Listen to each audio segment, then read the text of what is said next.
Okay, that was the Amtrak, the Starlight Special, I think it's called. It goes from LA up to Seattle. It's a historic train. And then we're in Ventura, California. You can see the beautiful Pacific Ocean out there, palm trees, everything, beautiful day. I love this part of the country. Okay, and now we're hooked up here. We're going to do a video using the Work Sharp knife and tool sharpener. And so we have it hooked up here to an inverter, and this is hooked up to the truck battery here. You could do that. You could either do that, or you have that little plug that goes into the 12-volt receptacle inside the your car truck. So that's no problem. Okay, very good. So here we go, and we're going to sharpen a special type of knife today. It's called a partially serrated single-bevel tanto. If you look at this blade, you'll see that there's a shoulder here on the left side of the blade, and then there's a serrated section. If we flip the blade over, you'll see that there's no shoulder, particularly on the right. It's flat all the way. So that's single bevel. The single bevel's here on the left, partially serrated tanto. Tanto being because there's two different sections here to this forward part of the knife. So it's a complicated knife, but let's make it simple, all right? All right, this is a CRKT knife. It's a good Oregon-made knife. It's new. It never has been sharpened, so it should be sharp as a razor right now. Let's just show you how it's cutting. Oh yeah, it's just slicing like it should up front. It's a little rough up front, so it could be sharper up there. You see that? If you try cutting against the grain, it's okay there, but not cutting up in the forward part. So the forward part needs to be sharpened a little more. I don't know why the factory didn't do a good job there, but in the serrated part, perfect, no problem. Okay, good. Now, you do have your belts that come with it. This is a set of additional belts. You're going to have two of each grit, your red, your green, and your purple. The green is the coarse 80 grit. We're not going to use that for this knife at all. We're going to use the red and the purple, these two belts, okay? All right, so I'm going to set this aside. I'm going to set this aside. And get some space here. Now, in the book, the user guide that came with your tool, you're going to find some helpful information in here, but it doesn't describe exactly how to do a knife as complicated as this. So you have to pull together several parts of the book. The section 7 is a partially serrated knife. Yes, it's partially serrated. Okay, section 9 is your single bevel knife. Yes, up front it's single bevel. Okay. Section 7 refers you to two other sections, Section 6 for the serrated and Section 5, or in this case Section 9 for the front part. So that means that you have to pull together many parts of the user guide. So I think this video is going to make it a lot simpler. Okay, I'm going to set that aside for now. There is also a video that comes with your sharpener. The video is not going to tell you anything about this type of knife at all, so it's not very useful for that. Okay. And I want to show out a couple other knives. This is an Emerson. It's a military issue or fighting knife used by police and law enforcement. It's single bevel. You see there's a bevel or shoulder here on the left, and on the right it's perfectly flat. This is an expensive knife and very hard steel. But that's a single bevel knife. Here's another. This is a CRKT again. And the bevel is on the right, in this case, and this one is on the left. So some single bevels are on left, some are right. And then the right side's perfectly flat. Okay, so just showing you a few other types of knives. I'm not going to sharpen these. Okay, so we're going to put our attention just on this one knife. And here's your sharpener. And it's got the 220 grit belt, okay? I'm going to put a fresh one on for this. So the belt goes over the pulleys. And then you release, and then we're going to take, now here's the thing about a single bevel knife. This may or may not be the correct angle, this 25-25. So you need to determine that first. So what we do is we put the guide on the sharpener with the belt, and then we're going to put the knife up against that shoulder and then look carefully and just see if we're in luck or not. Yes, we are in luck, pretty close to luck anyway. Nah, well, it's a little bit off. It's not quite exactly this angle, so I'm not going to call it. We're not going to use this guide.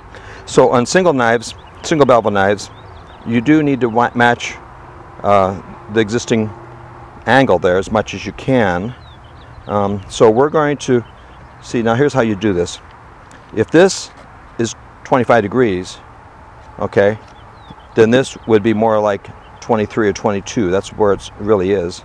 So I'm going to hold it about there and pull it across, okay, and then we look at the bevel itself, and yes, the belt did come down that shoulder. It's putting a little bit of a curvature, a convex grind into it. It was flat before, so we are changing the profile slightly in that way, but I kind of prefer the convex grind anyway. So there's number 2. There we did 3 passes. Now we actually, from the beginning of the forward part of the knife up to the corner, we've covered that whole distance. And if you look, there's a little stream of light along this right side. That's called a burr. So the belt has come down this left side, brought this burr over to the right, and you could see it in the light, you could feel it. I do recommend getting a strong light if you're inside, or a sunlight like this is fine. Now we're going to do the forward part. So again, we're going to hold it about that angle, turn the motor on, and then release the switch. Don't run it continuous, and make sure that we're doing the correct angle, and that does look good. And one more. And there's our burr showing, again, on the right, that stream of light. You could feel it with your finger. Okay, good. So, now we're going to switch belts. We're going to take this red one off. We're done with it. We're going to go over to the 6,000 grit honing belt. Put that over the pulleys. Okay. Now we're going to take that burr off. And we're also going to go in and get the serrated part. Again, this knife is sharp. The serrated knife part is okay, but we're going to show you this for demonstration purposes. So we're going to hold it now. See, there's a bevel here and further up another bevel. So you don't want to hold this flat to the belt. You want to hold it about 10 degrees off the belt, so that you're not polishing the name off the side here, so that you're only getting the edge. So we're about 10 degrees off, and I'm pulling it right along. Okay, so we just polished with 6,000 grit this right shoulder. The burr is now not showing anymore, but if you look on the left side, there it is. So it's actually pushed it over to the left. Okay, now we're going to switch back to the left.